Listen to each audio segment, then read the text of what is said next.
We're counting down 8 head-to-head categories that reveal how two Scandinavian neighbours can be so close, yet so strikingly different.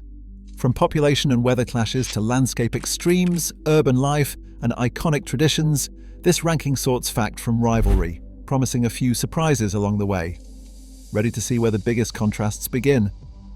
Comment your thoughts below and subscribe for more. 8th place, geography draws the first line in the sand, and it's a bold one. Norway stretches across about 385,000 square kilometres, but what really jumps off the map is its wild, ragged coastline. Thanks to a labyrinth of fjords and inlets, Norway racks up over 25,000 kilometres of mainland shore, about 8 times more than Sweden's 3,200 kilometres. That's a coastline so long, you could wrap it around the equator more than halfway if you stacked it end to end. Sweden, on the other hand, claims the bigger landmass at roughly 450,000 square kilometres, but its Baltic-facing edge is smoother, with a long, gentle curve and vast forests and lakes filling the interior. So, while Norway is all coast and mountains, think endless cliffs and deep blue waterways, Sweden is the heavyweight on land, with sprawling woods and a landscape that rolls out for miles behind its shore. Same peninsula, but the physical setup couldn't be more different. Number 7. Population brings a whole new scale to the rivalry. Sweden packs in about 10.6 million people, making it the heavyweight of Scandinavia. That's roughly double Norway's headcount, which sits at just 5.59 million for 2024. The difference isn't just about raw numbers, it's felt in daily life.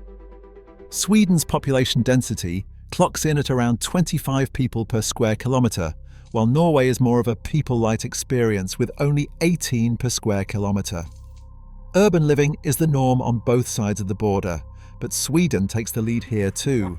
89% of Swedes live in cities or towns, compared to just over 80% in Norway.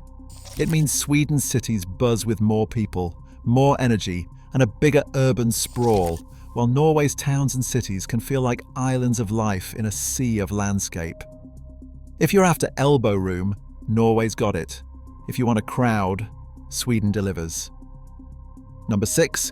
Climate in Norway and Sweden is a game of contrasts, and sometimes a gamble with your packing list. Norway's weather is the original mood swinger. Thanks to the Atlantic, the west coast can go from sunshine to sideways rain in minutes, and annual precipitation in cities like Bergen regularly tops 2,200 millimetres. Head inland or east of the mountains and things dry out fast. Rain shadow zones see less than half that, with sharper swings between seasons. Sweden, meanwhile, trades in predictability. Its interior sits in the Scandinavian rain shadow, so winters get colder but steadier, and summers in the south can feel almost warm by Nordic standards. Stockholm averages just 539 millimetres of rain a year, and in July, temperatures often reach the low 20s Celsius. So, while Norway's weather keeps you guessing, umbrella, sunglasses, or both, Sweden's climate is more about clear seasonal handoffs. For travellers, that means Norway demands flexibility, but Sweden rewards a well-timed visit. Number 5. The landscape split between Norway and Sweden is where the rivalry gets dramatic. Norway's southwestern fjords drop more than 700 metres straight into the sea, carving out a coastline so jagged it looks like someone took a giant ice cream scoop to the edge of Europe. These cliffs and waterways aren't just scenery, they're a natural playground, with mountains rising almost vertically from deep blue water, and valleys that stay green even in the shadow of snow-capped peaks. Heading north, Norway pushes deep into the Arctic, where the land feels raw and untamed, shaped by glaciers and the midnight sun. Sweden, by contrast, is the kingdom of birch and lake. Over 100,000 lakes dot its interior, reflecting endless forests that roll from the Baltic shore all the way up to Lapland. The north is wild, think reindeer trails and silent pine woods, while the south opens into farmland and gentle coastlines. Both countries pack a punch with their north-south contrasts, but Norway's terrain flips harder, going from sea cliffs to mountain summits in a single glance, while Sweden stretches out in a softer, sprawling sweep of green and blue. If Norway is nature in high definition, Sweden is nature in panoramic mode. Number 4.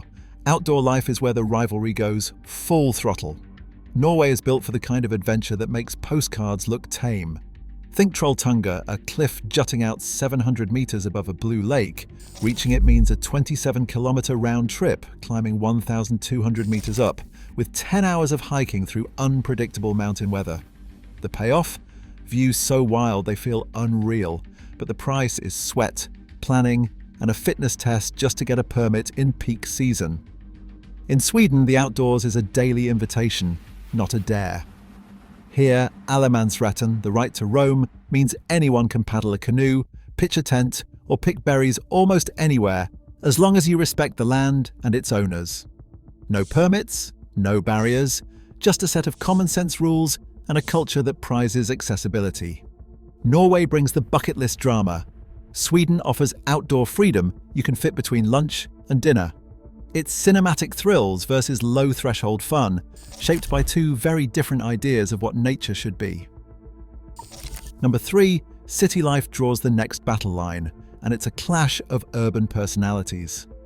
Oslo, Norway's capital, is a compact powerhouse with just over 1 million residents. But here's the twist.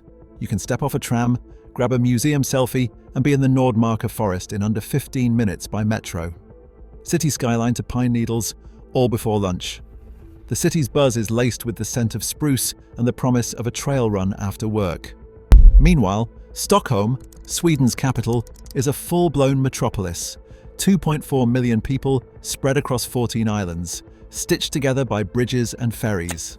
Stockholm's Old Town, creative districts, and waterfront promenades keep the city's vibe in perpetual motion. But it's just the start. Sweden's multi-hub scene means Gothenburg, Malmö, and Uppsala each bring their own flavour, from Gothenburg's indie music pulse to Malmö's street food and seaside parks. Oslo is nature at your doorstep. Sweden is urban variety on a grand scale. Number 2, culture and arts flips the rivalry from mountains and cities to what the world actually hears, reads, and sings along to. Norway's cultural export is all mood and drama. Edvard Munch's The Scream hangs in galleries from Oslo to New York, its haunted face instantly recognizable, while Henrik Ibsen's plays A Doll's House, Hedda Gabler still headline theaters for their psychological punch. UNESCO even lists Ibsen's work as literary heritage of global significance. But Sweden comes out swinging with pure pop power. ABBA isn't just a Eurovision memory. They have sold over 400 million records worldwide, making them one of the best-selling music acts in history. Astrid Lindgren's Pippi Longstocking has been translated into more than 100 languages, planting Swedish storytelling in childhoods across the globe. And then there's IKEA, turning Swedish design into a global brand with flat-pack minimalism in millions of homes. Norway leans into artistic intensity, Sweden into catchy tunes and everyday design. It is drama versus disco, brooding art versus world-dominating pop hooks. Norway's 17th May Constitution Day transforms city streets into rivers of flags and bunads, with over 80% of schools joining the parade. Each bunad, as Professor Sverre Haugen of NTNU explains, revives a region's 19th century craft traditions and stands as a quiet rebellion against the black suits of the old Swedish Union.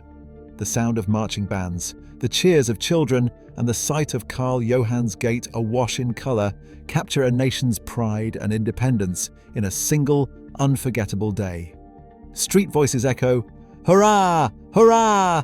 as bunad-clad kids laugh and wave. Sweden's traditions flow through daily life. Fika isn't just a coffee break. About 70% of Swedes pause for it every day.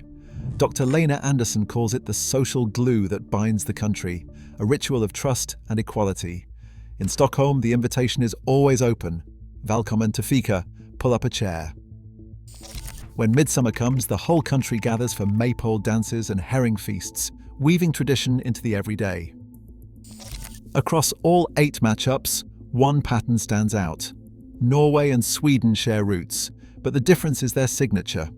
From wild coastlines to city rhythms, each carves its own path. The truth? Even neighbours can redefine what it means to belong, reminding us that identity isn't one size fits all. Which side are you on?